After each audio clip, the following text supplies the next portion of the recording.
Hello and welcome to a brand new episode of What You Talking About. I'm super excited today. My guest is Kelly Baker.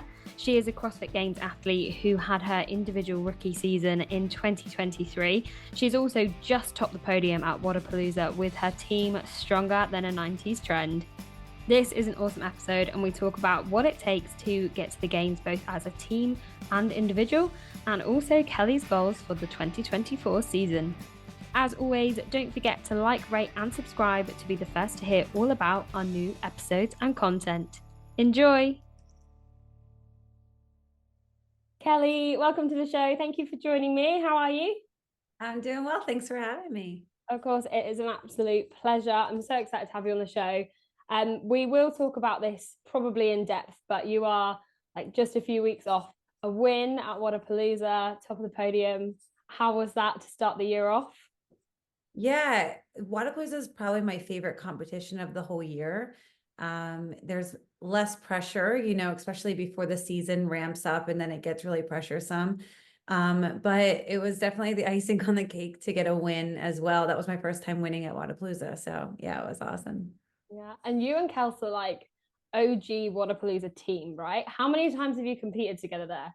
Yeah, we were actually laughing because we've been with so many like an extra third girl. And, this year we had Emily on our team and we were like talking about the other girls that we have had and how funny it's been just to have so many years kind of in our belt, together. And I want to say we did 2016, 17, 18. I know there was like maybe 2 years of a break. I think we were five. Maybe this was our sixth time together at Wodapalooza, which has been really fun. I love that. It's so fun. And it looks like a really fun event, but then there's a lot of like oil, the rain, and lots of other elements and the workouts. Like, how did you find the whole weekend? Yeah, it was obviously we didn't have the best of weather, but it helps that you're still in Miami. I'm from Houston, or I live in Houston now, and it was really cold when I left, and it was really cold when I got back. So I'll take a little bit of rain over that. But honestly, the weekend was great. The last event actually was the most hectic of the whole weekend. So we were supposed to go on at 7 at night, and I happened to be getting body work at I want to say it was 5:30, and I heard over the announcement Elite Heat 1 like second call, and I was like, "Oh no." Like my teammates were still in the hotel. But it was everyone that was going team didn't know what was going on, and it got kind of frantic. People were getting dropped off by Ubers, running up when we were corralled. It honestly probably helped us because there was a lot of nerves that should have been going into that final event because we were in contention of winning. And it kind of all went out the window because we were too worried about like, do I have my knee sleeves on? Am I like, what workout are we even doing? Because they had changed it. So we kind of just got thrown out there, and it obviously worked out in our favor. But the whole weekend it was a really tough competition. Every workout was pretty hard, but all in all, it was a good time. I love that. Yeah, it looks so fun. And to compete with like your girls as well must just be like the icing on the cake. Oh yeah, especially coming off an individual season. I really did team for so many years, and there's a part of that that you do miss and crave when you're individual. So it was just fun. This year I'm going to be going individual again. So I got to have that experience of just really soaking it in and enjoying, even just warming up and having someone else along with you it definitely makes it really fun. I love that. And as you say, you've been doing team for a long time. Like how I can't believe your first games was 2016. It seems like so long ago, but yet not long ago at all. But how did it start for you? Like, where did your relationship with CrossFit begin? Yeah, so I played collegiate soccer and I worked camps for Penn University while I was in college just to make extra money over the summer. And it was my senior year, and a girl had already graduated from Marshall, who I got really close with from the camps. She had come back the year after she had graduated, and she just told me, like, she's doing this thing called CrossFit, and I never really heard of it before. And there was a gym at the place that we were staying for this camp. It wasn't a CrossFit gym, but she was lifting, and I was still getting ready for like my season. And we didn't really lift that much. So she was doing like an EMOM and lifting. And I remember thinking, oh my gosh, she's doing a lot more than me. And I'm like getting ready to play Division I soccer. Like something's wrong here. So that was like my first real introduction of what CrossFit was in a sense. And then after college, I just really was looking for, where I was going to fit in. It was really a weird time in my life because my whole life has been centered around playing soccer at that time. And I didn't know how I was going to be able to still have goals when I didn't even know what that could look like as an adult. So I went to CrossFit a year and a half after I graduated. Kind of took me a little while to get through the door. And like after my first class, I was like, oh, okay, I think I could see myself really enjoying this. I didn't necessarily think like, oh, I'm going to compete at the CrossFit Games. Well, one, I didn't even know there was such a thing called CrossFit Games, but it just felt like, oh, there's loud music, there's really cool people, everyone's pushing each other. It felt like the perfect group setting that I was like craving at the time. It must be so hard. And I think this a lot because a lot of people will go from, playing as a teenager in college as an athlete into then like nothingness almost. And it must be so hard that transition of having this routine and something to work for and then kind of going into like, oh, okay, what's next? Did you feel like that? Yeah, it's really interesting because I always felt like, especially in soccer, unless I was going to make the national team, which I wasn't going to be good enough to do, it just felt like that was kind of the end. Like I would just then become a mom. I would maybe, go to like some classes or figure something out, and not necessarily CrossFit, but I would stay in shape in some sort of way. I really had no idea about nutrition or what was appropriate to and how that I needed to eat, or I just didn't know much about like the fitness and nutrition world in general.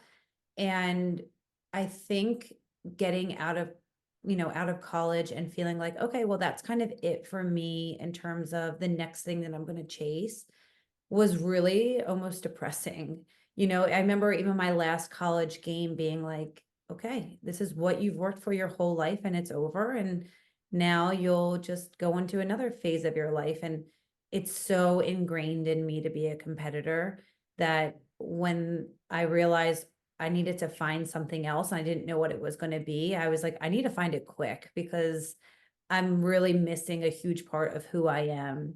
And, it's so cool that we have this sport that you can do it at any age and, male and female. That's probably my other favorite thing about our sport in general is the respect level on both sides. Like I grew up playing soccer, and one thing that's amazing about the women's national team is they've put, really on the radar, like the unfair pay that women get and treatment and all of these things. And, right now as a CrossFit being a professional athlete, as a group, Fikowski right now is pretty much running it, but we're trying to make it really fair for us as athletes. And one of the things that we kind of feel like we're really ahead of the curve in is how fair it is for being a female in this sport, which has been just really awesome to be a part of. It really is. And I think particularly in a sport such as CrossFit where you it was always, I don't want to use the word frowned upon because I disagree with that, but it was always like unusual to see girls lifting weights. And actually, when we're like, oh, these girls are lifting weights and they're getting paid the same amount to do it as the guys, it's like a whole thing as well.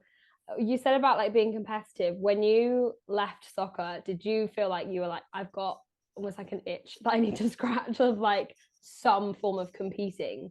Did you have that in you? Yeah, I ended up going the running route. So I did like some half marathons. I ended up doing a marathon, and then thinking like maybe I could get into this, but it was a really lonely road training for things like that. It's by yourself. It's kind of the same thing every day that I just kind of felt like, oh no, I could kind of see me burning out from this. So again, I just didn't really know what it looked like. And it's kind of sad because I think I thought, well, I'm not going to win. I'm not going to go to the Olympics to do marathons. I'm not built for that. That's for sure. But I just felt like I'm not going to be great at anything this late in life.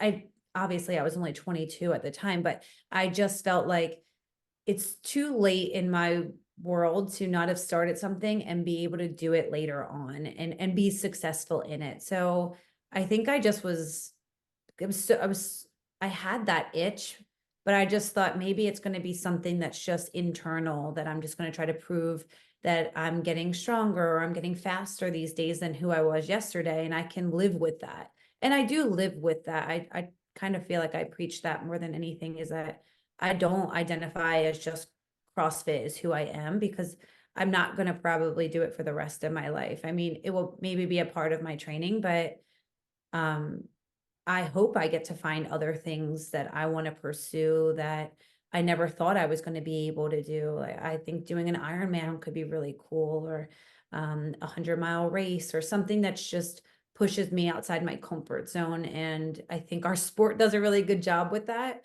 But our sport is also really, really hard and taxing and exhausting and emotional. And yeah, so sorry to ramble on there, but your question was if I had that itch. I think, yeah, I had it. And I think I'll always have it. I hope I still do when I'm 90, that I'm still looking for like, what else can I do in this life that I didn't think was possible. So Anything is possible. I can see it. So going from using CrossFit for training or just doing some form of fitness, how did you then end up like on a team and heading to the games? Like how was that kind of experience for you? yeah, so I think I was doing CrossFit for a year, um, kind of just going to classes, and then I did like a local competition, and I thought, okay, I'm kind of good at this. But my parents have a beach house in New Jersey, and I dropped into a gym down there, and there was a girl, her name was Rachel Goldenberg at the time, and she just said to me, like, I really see a lot of potential in you. She had been to regionals the year before and was really close to making it to the games. And she's like, we're trying to put a team together. We need another girl. Like, would you be interested? And like I said, I was so new to the sport. I didn't really know what regionals was. I had done an open, but I don't even know if I signed up for it, type of situation. And I remember feeling like, oh gosh, I'm getting thrown in with the wolves, because they all could do muscle ups. They all were snatching and doing chest to bar pull ups, and I was still so behind what they were all capable of doing. So I just said, okay, and just be patient with me, and I promise I'll put the work in. And that's when I met Kelsey. She came into the gym, I think that next day of training, and we had trained together. And it's just been really fun and exciting to get to, watch each other go through the journey. And I think there's such a respect level there when you see someone who really had to work hard for it. We both didn't come from like a gymnastics background or a weightlifting, and that's most CrossFitters, but to see, your best friend, but start really early in a sport and make an impact has been, so fulfilling for me. Just getting to be a spectator for her too. And this year her team had made it to games out of the East, and I just figured, I'm in the West. I was the week after, and she told me, like, I'm going to hop on a flight and I'm going to come watch you. And I remember thinking, like, well, you don't have to, like, it's fine. She's like, I'm not going to not be there in person when you punch your ticket. And I remember that was maybe, the second or third person that I really felt like believed I had a chance of making it to the games. And the fact, just hearing your friends say, you know, I'm not going to witness it through a computer. I got to be there when you do it, is like, all right.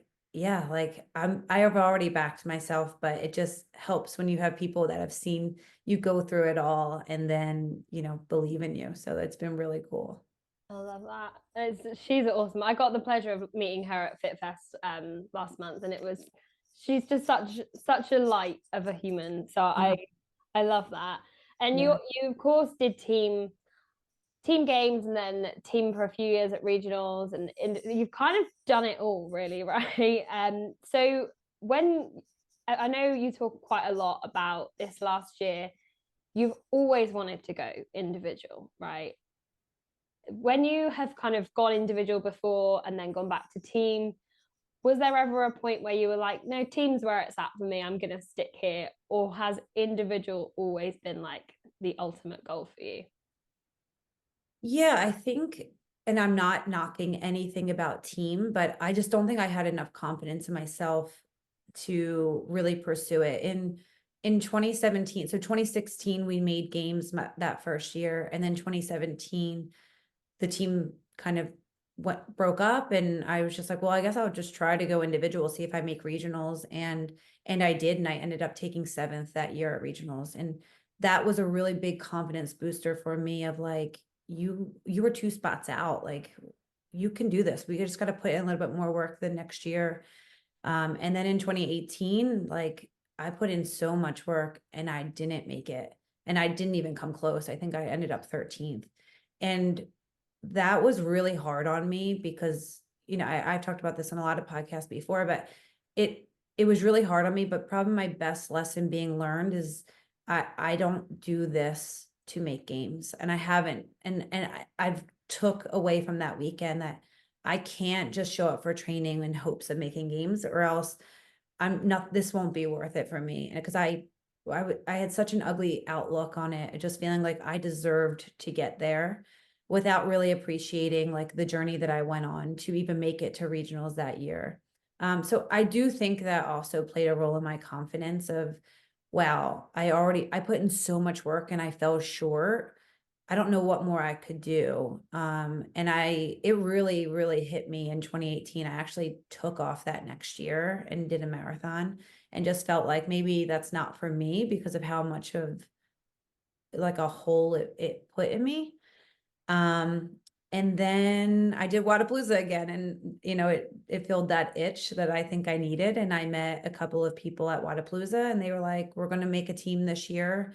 It's really cool. We get to travel around the world," because that was the year that, in order to qualify, you did sanctionals. So we went to Paris.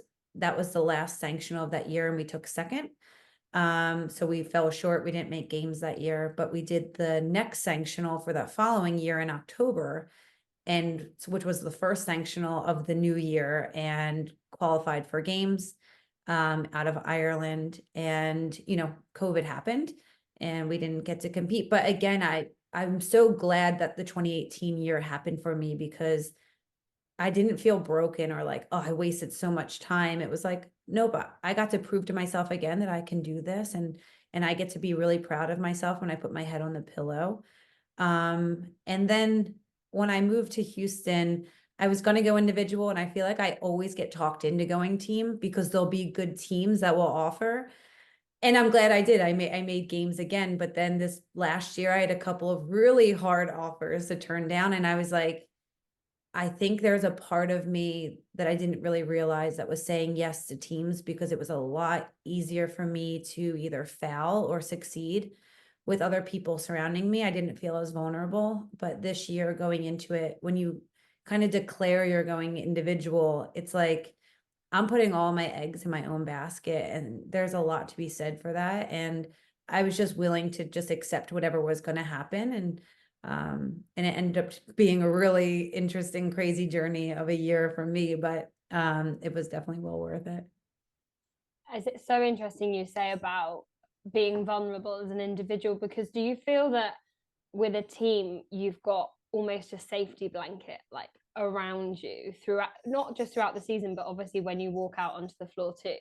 It's really funny you say that. I say less vulnerable in terms of like the confidence I have in myself. If I have other people on my team that I'm really confident in, then I'm confident in the team. But I actually don't like being on a team as much as I like being individual. I really struggle with anxiety, and I think it's worse for me when I'm on a team because there's other people's time and other people's experience at stake, and I play a role in that, and I feel like it's a really heavy burden to carry. Whereas if it's me and something goes wrong, I can live with it because it was on me, whether it was vice versa, or if I feel like I put more time in training than other people did, or it could be vice versa. I feel like it's easier for me to walk out on a floor as an individual because I don't have to worry about anyone else, or I don't have to worry about letting anyone else down. I think that part's a little bit easier for me, actually. I love that you say that, because not that I compete at all, because I hate it, but I have done team and I've done individual, and I hated the team one because I just felt if I let myself down or I do something wrong, that's on me. But someone else, and even as much as someone can say, oh, it's fine, it doesn't matter, Yeah. still feel that, right? Oh, yeah, for sure. And, you know, there's something about you get to determine your own destiny. And I think that's really exciting too. But yeah, there is the same idea. There's a support system or someone that can pick up your slack when you go team. That's really nice. And unfortunately, on the individual side, you're kind of stuck out there on your own to try to figure it out. But yeah. Mm. So take me back to semis last year, which again feels like it really wasn't long ago, but a really fun semis. It was almost one of the first years that everyone across the world was doing all of the same workouts. Your semi-finals, it was so close in the point spread. Like no one really knew what was happening until the very last minute. How was that entire weekend for you? Yeah, I was really confident going into the weekend, but after day one, I was like, oh gosh, I got a lot of work I got to make up for. And I knew day two would be really good for me. It had the snatch, it had a run in there, it had the legless rope climb workout that I really liked. Um, or maybe that was the last day. But anyway, I felt really confident about day two, that I knew it was going to put me in a good position. So the type of athlete that I am is I don't really have any home runs, which in our sport does not pay off. You're better off getting a first and a last than you are 2/15. Mm-hmm. Unfortunately, that's how the points kind of sway. And um, I needed to take some risks at semifinals on that last day. And then when we practiced the workouts in my home gym, the one I was the most confident with was the toe to bar sandbag workout, which was the last workout. And I was sitting in seventh place and almost a guaranteed spot to the games. And my coach had said to me right before we are going to walk out, he was like, "You're great at this workout. Unless something crazy happens, you're not going to make games." And it was just like, Don't maybe say like, yeah, it's like the last words that go out of someone's mouth. And I remember feeling like super confident about it. And yeah, we went into that last workout and I'm pretty good at putting blinders up. And the first 30 seconds on that bike, I was the last person to get off. And I remember getting into panic, which maybe lack of experience of being on the individual side of just not remembering, like, this is still a 3-round workout. It's still going to take some time.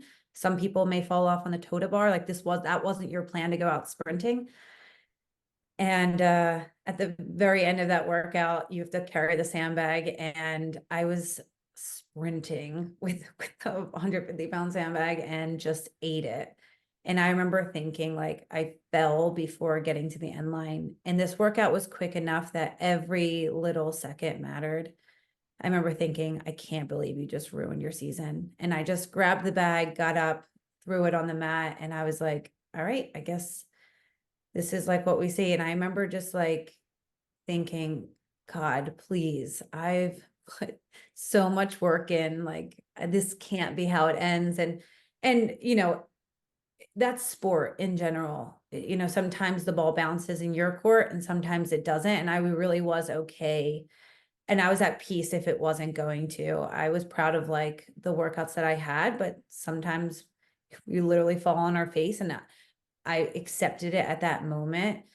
But there was such a part of me that was like, you put in so much work this year, but I'm so glad, like I said, I had that 2018 season where I was just like, if it doesn't happen, that doesn't change who you are. It doesn't change the work that you put in. So they showed me and Danny on the screen, because they counted from first place to the 10th spot.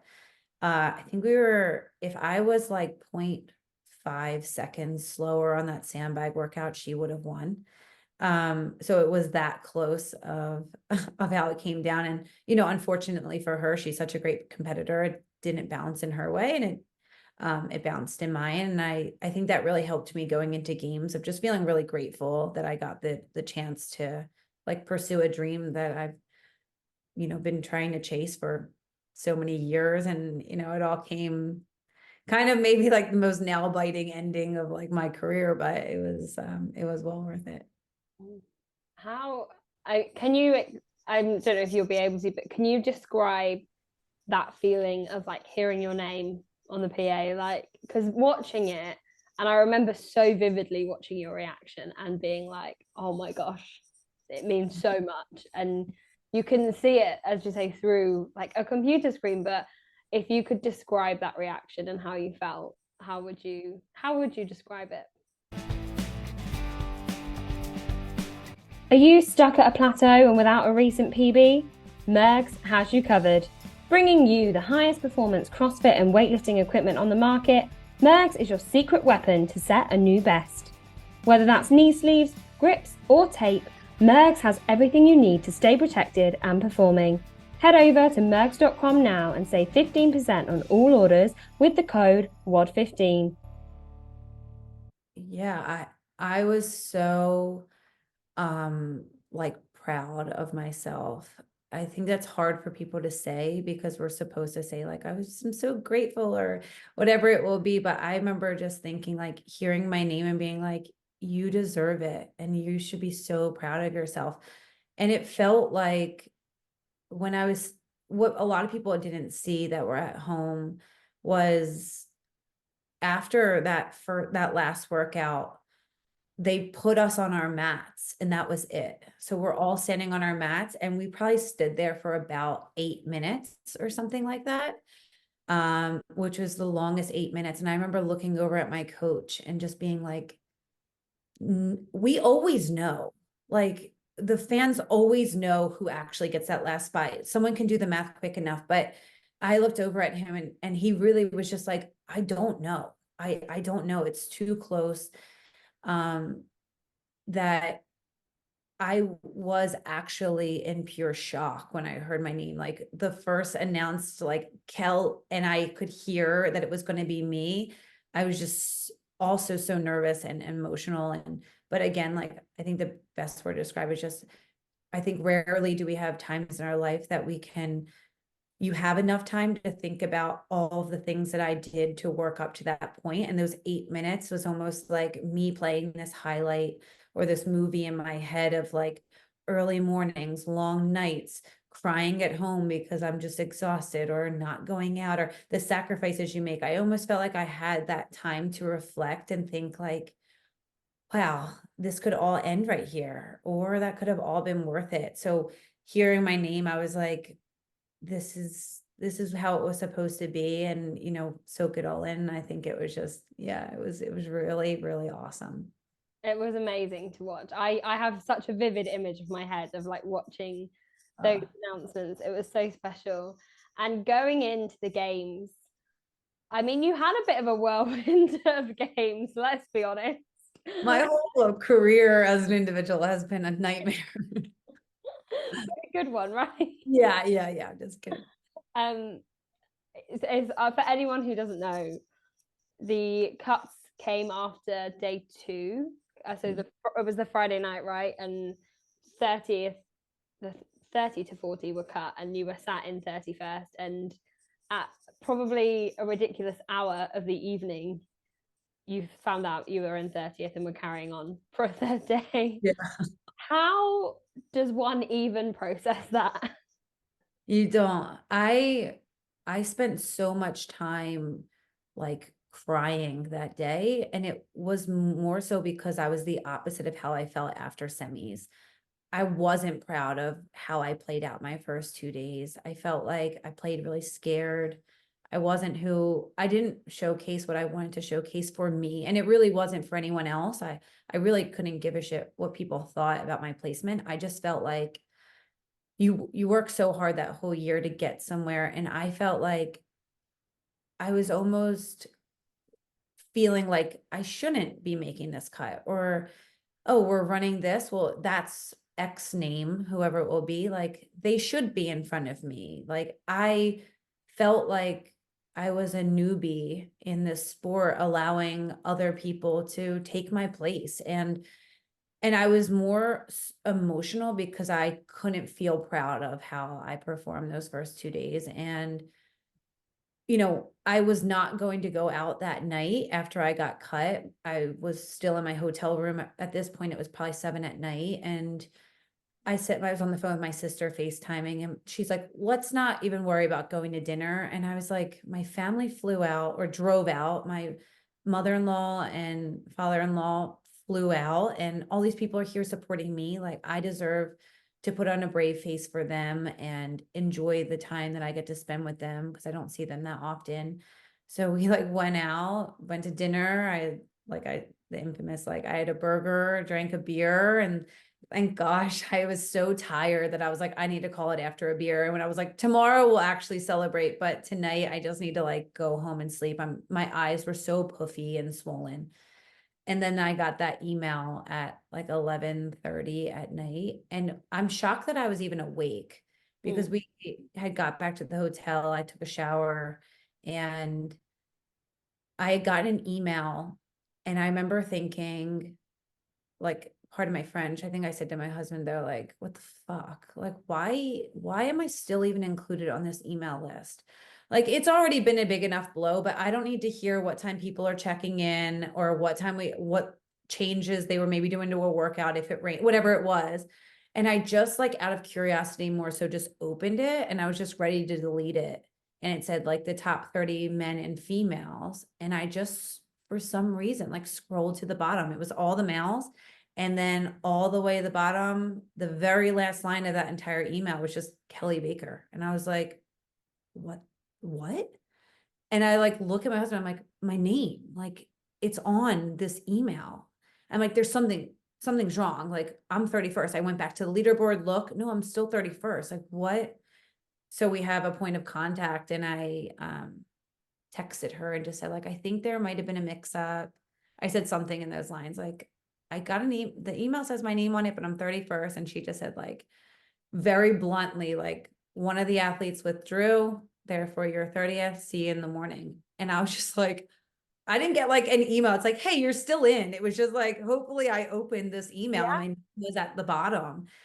And I didn't have any clean clothes because we didn't get that many clothes. I would have had to have done laundry if I knew I did that next day. So my husband's like up. I like soaked my clothes in hand soap in the sink and like hanging clothes up all over the bedroom. And then my adrenaline was so high that I was like, how am I actually going to go to sleep? So after that night, I probably didn't get that many hours of sleep. And I remember waking up and looking in the mirror, and my eyes were, as anyone would know, what you look like the day after crying for like 4 hours and then not getting good sleep and having to be up early. I remember just like feeling like I had every excuse in the world. Like, okay, you didn't sleep well. You thought you were cut. You drank last night. Your eyes are puffy. Now you're supposed to go run. And I remember just like looking in the mirror and like saying out loud, like, fucking make this worth it. And just feeling like, what opportunity that you get to have today to go take a risk that you didn't do those first 2 days. And that's kind of like what I planned on doing that next day. I love that. I just cannot. And I actually remember seeing it at the time and being like, she got that message really late. Like, that's Oh, 30, not right? okay.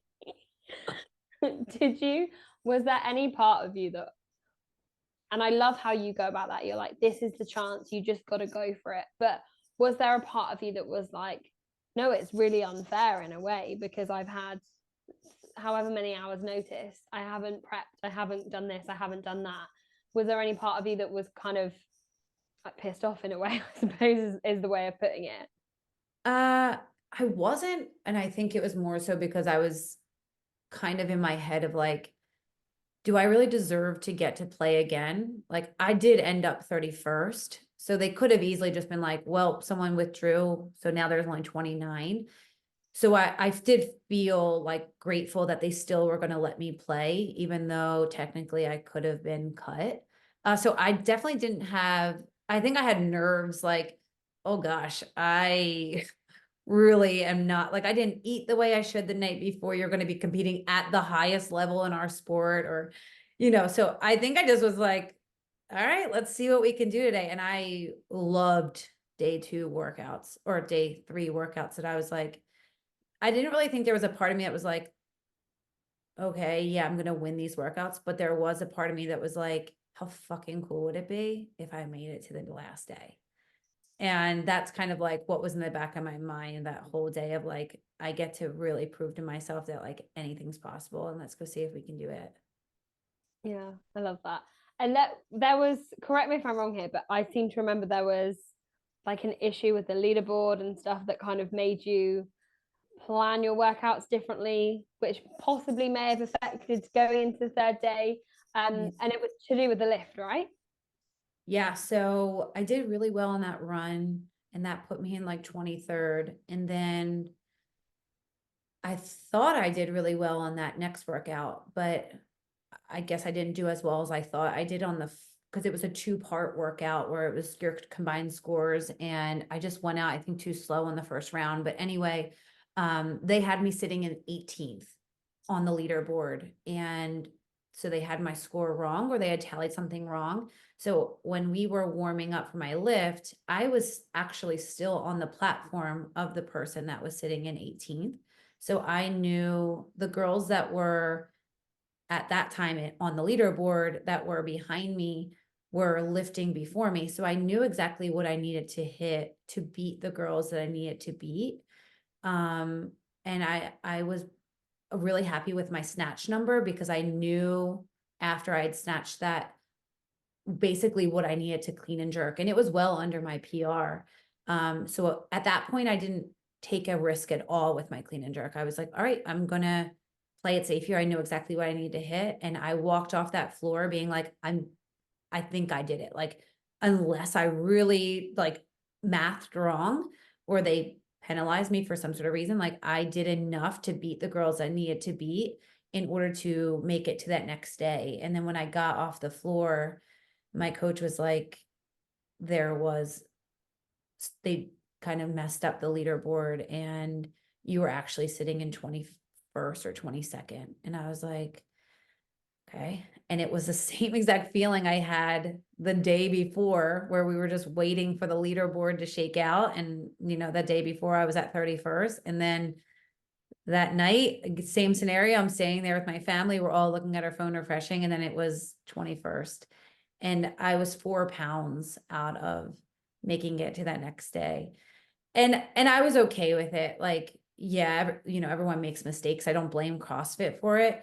It felt very much like my semifinals experience, where it was so close, and the ball bounced in my court then. And, I was 4 pounds away, and it didn't bounce in my court, that next day. And it was just really funny. Like, before, at that point, I was like, all right, that is what it is.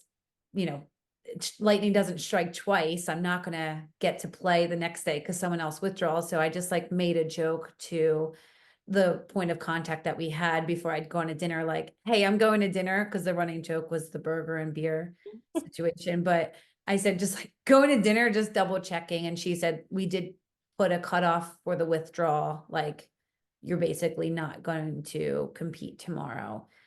And I was like, okay. So I did get to like go to dinner and celebrate with my family. But then that next morning, we found out that Jamie had withdrawn, and she withdrew that next day. She tried to warm up, and I don't take that away from her at all. I get it. I would have done the same exact thing if I was her. If there was still even a chance that she was going to be able to compete, then of course take your time and make that decision on your own, not for someone else's sake. But yeah, it would have been pretty crazy if she had a withdrawal a little bit earlier, but it's okay. Yeah. And looking back, because I can imagine coming out of the weekend, it was probably maybe a little bittersweet at points, but looking back at the weekend, how do you reflect on it? Yeah, it was it was such a cool time to be two different versions of myself where I didn't get to be proud of who I was because I wasn't acting like who I am as an athlete. And when do you get those chances to like redo? So I just felt like I got a really cool opportunity for my own sake. Like it had nothing to do with the money or it had nothing to do with the place that I was going to get, but that I could have closed that chapter of that season, ending it at a point to be like, yep, that was how it was supposed to end. That's how I wanted to go to bed at night, after whether I was cut the first day or the last day, and just say like, what you did out there was what you said you were going to do. And I didn't feel that way after getting cut the first time. But I did end up seeing Ellie at games. She's the athlete that withdrew. And I just said to her, like, hey, I know you don't know me, but you withdrawing gave me a really awesome opportunity. And she was so kind and sweet about it. And she was like, I knew if I could give someone else a chance, I would want them to be able to. So I'm just glad that you got to be out there. And it just shows so much about our sport and the characters of the women that are in it. And so that was a cool moment for me to have as well. And it was also really cool to get to be the story that a lot of people were trying to back. And, so many people reached out, like, you're kind of the Cinderella story that we're all rooting for. And, very relatable in a sense of like, I just happened to be out with my family and had a beer and I just get to show up the next day and see what happens. And it just felt fun to like interact with fans that way too. Mm. I love that you say about that story because, and there was a clip of you guys at Wodapalooza. I think it was with Talking Elite Fitness, and someone maybe made a comment about you guys being the underdogs, and you're like, yeah, but we're not. Like, come on, like believe in us. People didn't think you were going to get to the games, and I was so in awe of you saying that because everyone talks about belief, obviously in yourself that you have to be able to compete at the level you guys do, but how hard is it when you have like outside noise as well?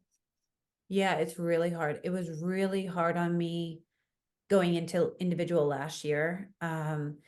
Especially because I felt like I did enough to prove myself. And this is where like a little bit of where you need the right people around you to check you. And I remember it was getting in my head. I was listening to different podcasts and people being like, she's old, or, she's good at the sport, but I don't think she's good enough, or she's, never made it. And I want to say, like, just because you go team doesn't mean you didn't make it or you wouldn't have made it as an individual. But I was just more annoyed with just the data in general. Like I had one TFX, I had come off of a win for that at my first like individual competition. And then in quarterfinals, I was like fourth in our region.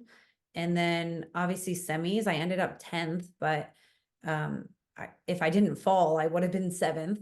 So I just felt like I had data to back myself, because that's really hard to do. It's really hard to believe in yourself. And then you throw on top of that people kind of telling you why you're not going to make it, or why you shouldn't make it, or why some name is going to make it above them because they've been there before. And I just remember feeling like, what else do I have to do to get any credibility?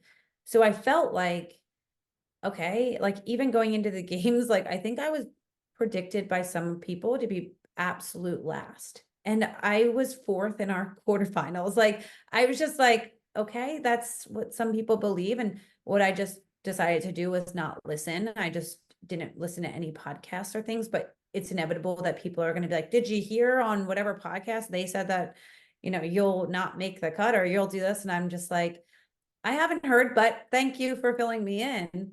Um, that I'm glad that I got to show out at games to being who I wanted to be and show that, because same idea, like Wodapalooza comes around and it's like, well, she's done no off-season competition. So, and I want to say to people like, our season is so long. What is an off-season competition like? Because I didn't go to Dubai or I didn't go to Rogue, which was an invite, and I would have gladly went. So going into Wodapalooza, like the three of us were again like not predicted even in some people's top fives. And I was just like, this is fucking bullshit. Like at that point, I was just pissed. And that's when I texted Kelsey, like on Wednesday before Wodapalooza. I just texted her, like, we're winning this weekend. And she just texted me back, like, fuck yeah, we are. And it's just fun that like I got to go back to that text because I'm like, unless I'm gonna back myself at this point, there's a lot of people that aren't going to, and that's okay. So I'm just such at a point where I don't give a shit what they think. I'm kind of over like a lot of them. So, the people that see behind the scenes what we do, I think are the only ones whose opinion I really that matters to me at least. But it's hard. It's really hard as an individual to be told that you're not good enough by people that are like supposed to be experts in the field, and it's really hard to try not to believe them. Do you think winning Wodapalooza is gonna affect that now? Like, do you think going into your individual season, people are going to be talking about you No, more? I That's think there'd be the same people that would be like, well, the workouts were in their favor, or it was heavy, or there's always a reason why, like someone else. Um, I think, and to be honest, I really don't care anymore. Like at a certain point, you just have to be like, whatever. My sponsors believe in me, and my family and my friends, and like no, I'm not taking a shot at anyone, but what some like analyst that doesn't do the sport professionally or know what the pain that we go through emotionally, physically has to say about us.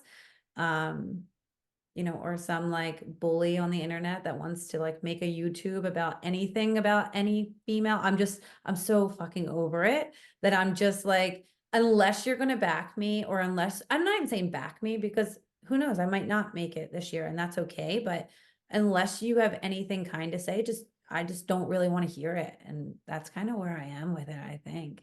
mm-hmm. Preach that. We'll just repeat that. Yeah. But from your perspective, no one else's, how like do you kind of go into your season with, I don't know, like a bit more confidence because you've had that win? Or as you say, like earlier, it's different. You go and have a fun competition with your friends, and you won because you won because you were the best athletes that weekend. Does it help your kind of going into the beginning of the season? Uh, I don't really think like Wodapalooza win doesn't, because it doesn't matter. Like that really plays no role in what the next stage is going to be. Everyone's at the same fresh slate. I think the more that you're just out in a pressure situation, that makes those pressure situations a little bit easier to swallow.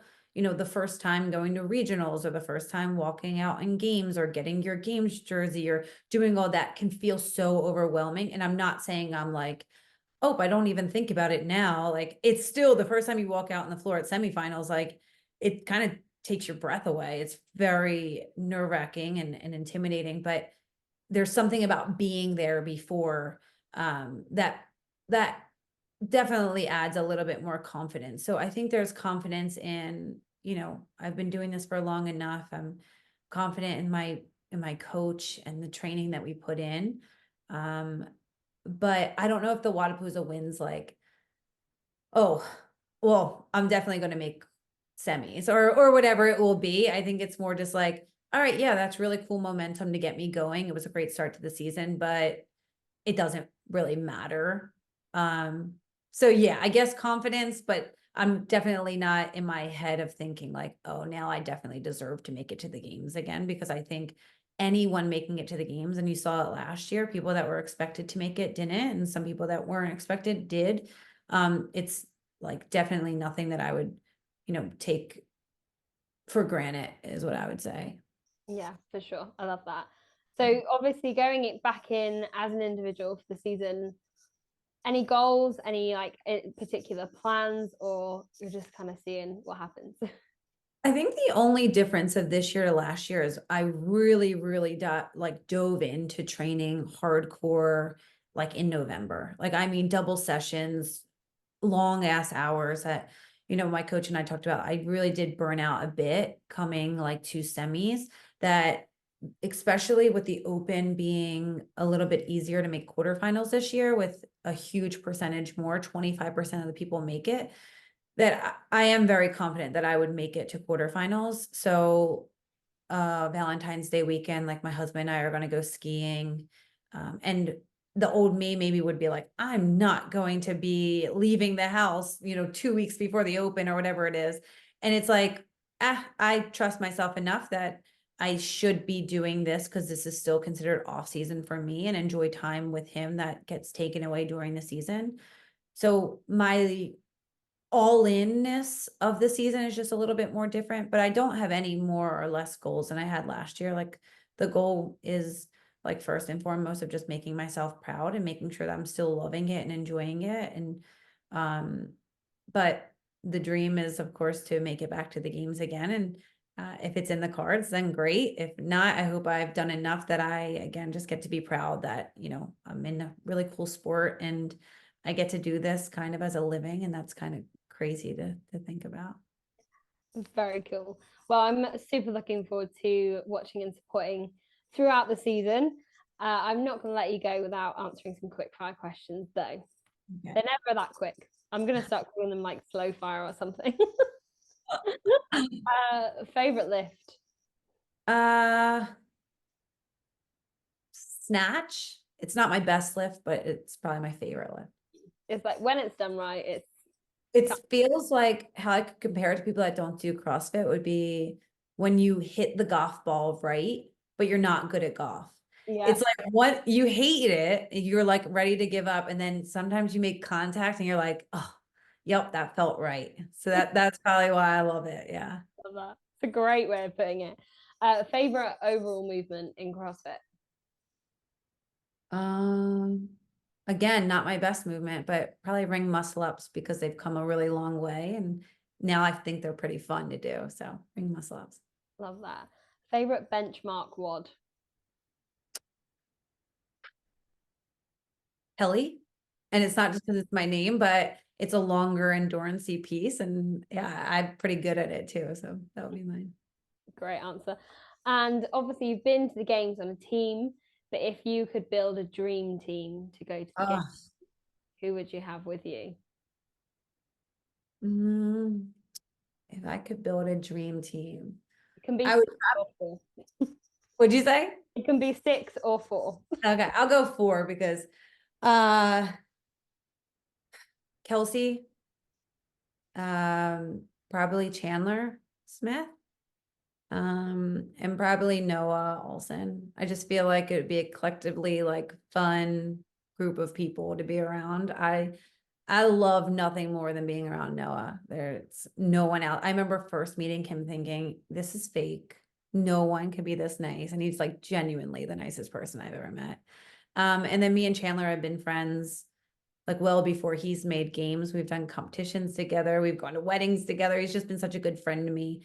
So he's one of those people that, similar to Kelsey, like, I've gotten to watch his journey, and that's been really fun for me. And obviously he's one of the best in the sport, so he wouldn't be bad to have alongside me either.